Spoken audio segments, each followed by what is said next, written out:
எப்படியோ இன்னைக்கு 2 இடத்த சுத்தி பார்த்தாச்சு. இதோட நாளைக்கு குற்றாலத்தை சுத்தி பார்த்துட்டு நேரத்தோட கிளம்ப வேண்டியதுதான். சரிக்கா, இப்ப ரூமுக்கு சாப்பாடு எடுத்துட்டு வர சொல்லி சாப்பிட்டு தூங்கிடுவோம். நாளைக்கு காலையில எழுந்து குற்றாலத்துக்கு கிளம்புவோம். மது, அவருக்கு ஃபோன் பண்ணி 6 செட்டு இட்லிய ரூமுக்கே கொண்டு வர சொல்லிடுமா, டயர்டா இருக்கு. சரிம்மா. ஹலோ சார், நாங்கள் ரூம் நம்பர் 9ல இருந்து பேசுகிறோம். எங்களுக்கு நைட்டு டின்னருக்கு 6 செட்டு இட்லி மட்டும் ரூமுக்கே எடுத்துகிட்டு வந்து சர்வ் பண்ணிடுறீங்களா? இதோ கொண்டு வராராம்மா. சரி. மோனி அக்கா, அத்தை என்ன நைட்டுக்கும் இட்லி சொல்லியிருக்காங்க? நீங்கள் எதுவும் பேசாமல் இருக்கீங்க. உங்களுக்கு இட்லியே போதுமா? சர்மி, நான் நைட்டுக்கு இட்லி தான் சாப்பிட போகிறேன். நீயும் இட்லியே சாப்பிட்டுக்க. அம்மா சொன்ன மாதிரி நாளைக்கு காலையில் எதனா ஃப்ரெஷ்ஷாக வாங்கி சாப்பிட்டுக்கலாம். சரி மோனிகா. சரி, எல்லாரும் சாப்பிட்டாச்சுல, போய் எல்லாரும் படுங்க.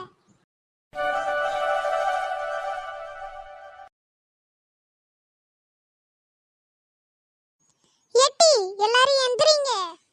5 மணி ஆகுது. 6 மணிக்கெல்லாம் குற்றாலம் போற பஸ் வந்துரும். எந்திரிங்க. மகி, எந்திரிச்சு பிள்ளைங்களை கிளப்பு. அக்கா, மணி ஆகிட்டா? ஆமா மகி, நேரம் ஆயிட்டு. பிள்ளைகளை எழுப்பு. சர்மி, சதீஷ், 2 பேரும் எந்திரிங்க, நேரம் ஆயிட்டு. மது, மோனி, 2 பேரும் எந்திரிங்கடி, நேரம் ஆயிட்டு. அம்மா, இன்னும் 10 நிமிஷம் தூங்கிக்கிறம்மா. ஏமா நேரம் ஆயிட்டுன்னு எழுப்ப? இன்னும் செத்த நேரம் எடுத்துருந்தீங்க, ஏறி மிதிச்சு விடுவாம்மா. எந்திரிங்கடி. குற்றாலம் போதே, குற்றாலம் குற்றாலம் போதே, குற்றாலம் குற்றாலம். என்ன, குற்றாலத்துக்கு ஒரு 5 டிக்கெட் கொடுங்கண்ணே. வண்டி கிளம்ப போதுமா? உள்ள போய் உட்காருங்க, நான் எல்லாருக்கும் டிக்கெட் தரும்போது தாரேன். சரி வா மகி, நம்ம உள்ளார போய் உட்காருவோம். சீட்டு போயிட்டுனா சீட்டு கிடைக்காதா அம்மா, பிள்ளைகளை வேற வச்சிருக்கோம்ல, கஷ்டமாயிடும். சரி வாங்கக்கா போவோம். அப்பாடா, பஸ் சீக்கிரம் ஏறினதுனால கூட்டம் இல்லை. இதுவே நீங்க தூங்கி லேட் பண்ணியிருந்தீங்கன்னா இந்நேரம் இந்த சீட்டு கூட கிடைச்சிருக்காது. ஆமாக்கா, இதுங்களை எழுப்புறதுக்குள்ள நம்ம பட்ட பாடு இருக்கே.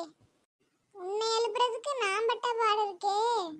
அவ்வா, அது ஒன்றும் இல்லைக்கா, நேற்று ஃபுல்லாக ஒரே அலைச்சலா, அதனால படுத்ததும் தூக்கம் வந்துருச்சு.